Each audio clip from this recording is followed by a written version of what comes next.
আসসালামু আলাইকুম ওরহমতুল্লাহ। সুপ্রিয় শিক্ষার্থীবৃন্দ, আশা করি তোমরা সবাই ভালো আছো।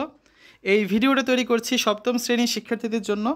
2024 সালের সপ্তম শ্রেণীর বিজ্ঞান অনুশীলন বইয়ের পঞ্চম অধ্যায় অদৃশ্য প্রতিবেশী এর 5 নম্বর পর্বে আজকে আমরা দেখব ফিরে দেখা অংশের 60 পৃষ্ঠায় কিছু প্রশ্ন আছে, সেই প্রশ্নের উত্তরগুলো। ঠিক আছে, দেখো ফিরে দেখা অংশের প্রথম প্রশ্নটা হচ্ছে, টিকাদান কর্মসূচিতে যোগ দিয়েছিলে, কেমন লাগলো এই অভিজ্ঞতা? আরেকটা প্রশ্ন হচ্ছে, এই কাজে কি তোমাদের নতুন কোনো চ্যালেঞ্জের সামনে পড়তে হয়েছে, তার মোকাবেলা কিভাবে করলে? তো চলো শিক্ষার্থীরা, এই দুইটা প্রশ্নের হচ্ছে নমুনা উত্তর দেখে নেওয়া যাক। আমাদের প্রথম প্রশ্ন যেটা ছিল, টিকাদান কর্মসূচিতে যোগ দিয়েছিলে কিনা, কেমন লাগলো এই অভিজ্ঞতা? উত্তর, হ্যাঁ, আমরা টিকাদান কর্মসূচিতে যোগ দিয়েছিলাম। এ ধরনের কর্মসূচির অভিজ্ঞতা আমাদের খুবই ভালো লেগেছে, কারণ টিকাদান কর্মসূচির পরিকল্পনা বাস্তবায়ন করতে আমরা বাড়ি বাড়ি গিয়ে অভিভাবকগণকে টিকাদানের উপকার সম্পর্কে অবহিত করি এবং তাদের সন্তানকে টিকা দিতে উদ্বুদ্ধ করে তুলি। এজন্য অধিকাংশ অভিভাবকই ইতিবাচক মনোভাব প্রকাশ করেছে।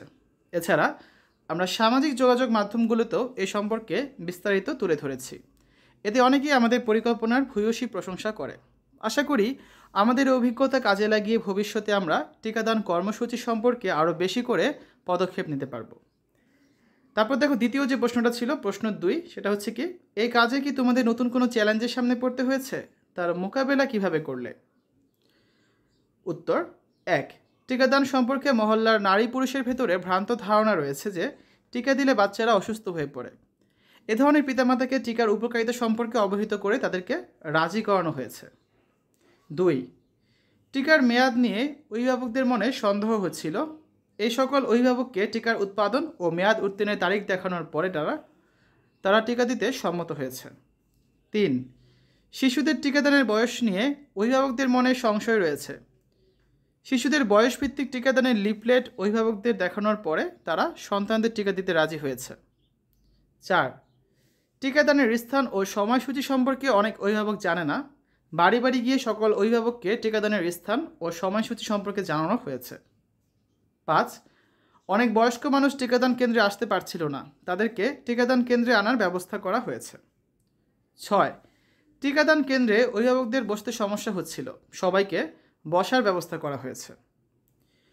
তো শিক্ষার্থীরা, এই ছিল আজকের আলোচনা। আমরা ফিরে দেখা অংশের 2টা প্রশ্ন ছিল, তার উত্তর দেখলাম। আমরা আগামী ক্লাস থেকে পরবর্তী অধ্যায় অর্থাৎ 6ষ্ঠ অধ্যায় চলে যাব, যার নাম হচ্ছে হরেক রকম খেলনার মেলা, এবং এই অধ্যায়ের প্রথম ও দ্বিতীয় সেশনের যে প্রশ্নগুলো আছে তার সমাধান দেখব আমরা পরবর্তী পর্বে। শিক্ষার্থীরা, এতক্ষণ তোমরা দেখলে সপ্তম শ্রেণীর বিজ্ঞান অনুশীলন বইয়ের পঞ্চম অধ্যায় অদৃশ্য প্রতিবেশী ফিরে দেখা অংশে 60 পৃষ্ঠার প্রশ্নের উত্তর। আশা করি ভিডিওটা তোমাদের কাছে ভালো লেগেছে। পরবর্তী পর্ব দেখার আমন্ত্রণ জানিয়ে আজ এখানে বিদায় নিচ্ছি। আল্লাহ হাফেজ।